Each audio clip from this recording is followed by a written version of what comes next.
आपसे निवेदन है, जिस देवी देवता को आप दिया लगा रहे हो, जिस देवी देवता के सामने आप पशुपति व्रत कर रहे हो, जिस देवी देवता के सामने आप दीप प्रज्वलन कर रहे हो, देवता की जहां शिवलिंग होता है, ये शिवलिंग, ये जलाधारी, ये शिवलिंग रखा है। कई माताओं की आदत होती है, कई भाइयों की आदत होती है कि जहां, स्पीकर बंद होगा सर, जहां शिवलिंग होता है, रिटर्न बंद है, जहां शिवलिंग होता है तो वहां जहां शिवलिंग रखा हुआ है कटी में, जहां शिवलिंग रखा हुआ है कटी के अंदर, जहां शिवलिंग का भाग उस जलाधारी पर रखा हुआ है, तो वो जलाधारी पर जहां रखा है, ये मां जगत जननी जगदम्बा है, माता पार्वती जी का हस्त कमल है।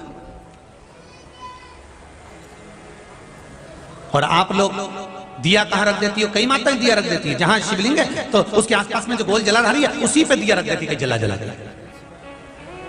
नहीं भाई, बहुत ध्यान रखिए महाराज, बहुत ध्यान रखो जरा, बहुत ध्यान रखिए आप उस चीज का कि ये जो दिया आपने रखा है, जो ये दिया आप रख रही हैं, इस दिए को उस जलाधारी से आपको थोड़ा दूर रखना, भगवान के करीब नहीं, भगवान को लगना नहीं चाहिए। श्रीफल नरियल, आप शिवलिंग की इस जलाधारी पर नरियल नहीं रखना है आपको। जो विराम उद्यापन करते हो आप लोग, पशुपति व्रत का जो नरियल है, भेंट है, वो शिव जी को छुआकर नीचे, ना इस जलाधारी पर नहीं रखना है, शिवलिंग पर नहीं रखना है, उसको छुआकर जलाधारी से दूर रखिए। आपने अगर जलाधारी पर रखा है तो उसका फल आपको नहीं मिल सकता, उसका फल बहुत बहुत ध्यान देना। पूजन पाठ में आप स्मरण में महाराज, पूजन पाठ और स्मरण में अगर आप ध्यान देंगे तो आपको पूजन का फल पूर्ण मिलेगा। पूजन का फल जब मिलता है तो आपके पूजन का क्रम श्रेष्ठ है।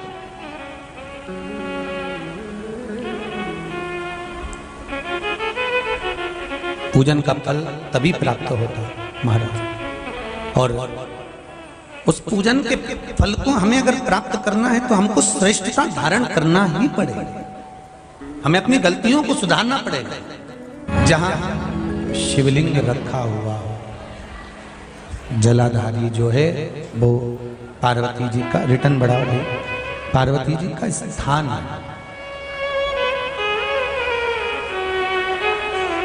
और उस जलाधारी पर कोई वस्तु, शक्कर ले जाओ या मीठा ले जाओ या आप कोई सामग्री लेकर जा रहे हो तो वो जलाधारी पर नहीं रखना। कहां रखना है आपको? उससे दूर। दिया कहां लगाना है? जलाधारी से भी दूर।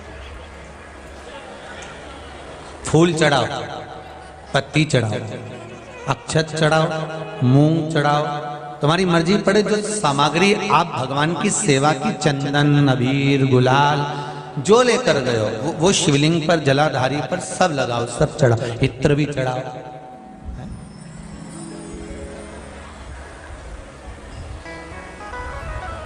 सब समर्पित करो।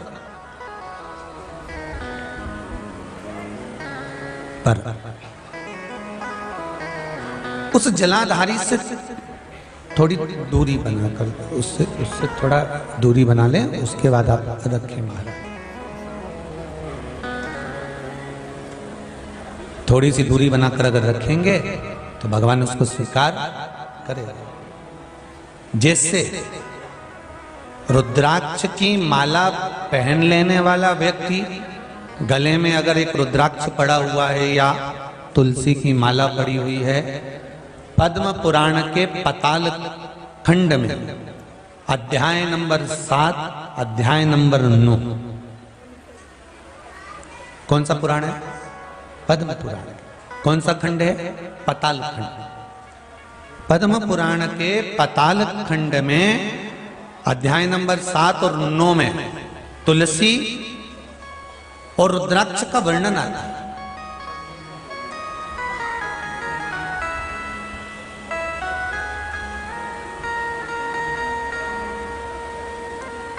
कि मान लो अगर मनुष्य का शरीर मिला है और आपके जीवन में कोई आपको गुरु ही नहीं मिला, कोई अच्छा सदगुरु प्राप्त ही नहीं हुआ,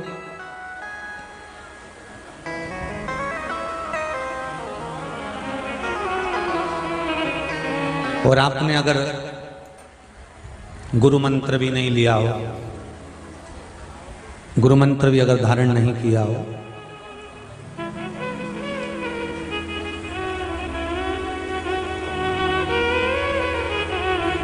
कई लोग कहते हैं जिसका गुरु मंत्र नहीं होता, जो गुरुमुख नहीं होता, वो कितना भी दान पुण्य कर ले, लगता है क्या?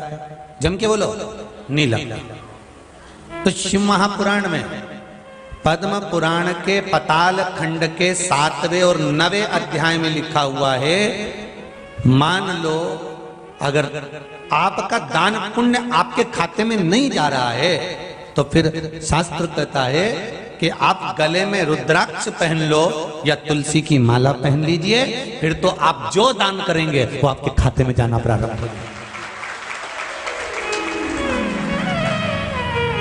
गले में या तो रुद्राक्ष का एक मनका या माला, कुछ भी अगर आपके गले में पड़ी, रुद्राक्ष की एक मनका या एक माला भी आपके गले में पड़ी हुई है, या तुलसी की माला का एक मनका या तुलसी की माला भी आपके गले में पड़ी है, तो उसका फल आपको मिलना प्रारंभ हो जाएगा, उसका फल आपको मिलना प्रारंभ हो जाएगा। हमारा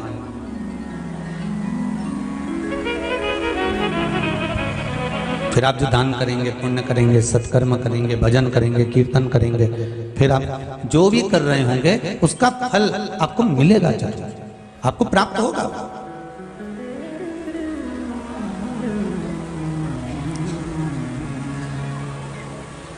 अच्छा, कई लोग कहते हैं गुरुजी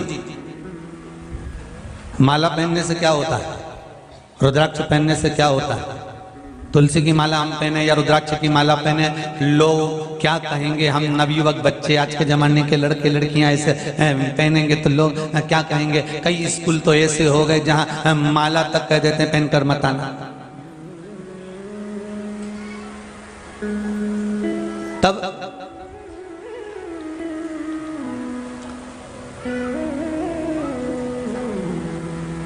भाई कोई सौभाग्यवती नारी जो होती है ना, मांग में सिंदूर भरती है, बिंदी लगाती है, कई कई नई फैशन की है तो सिंदूर भी नहीं भरती,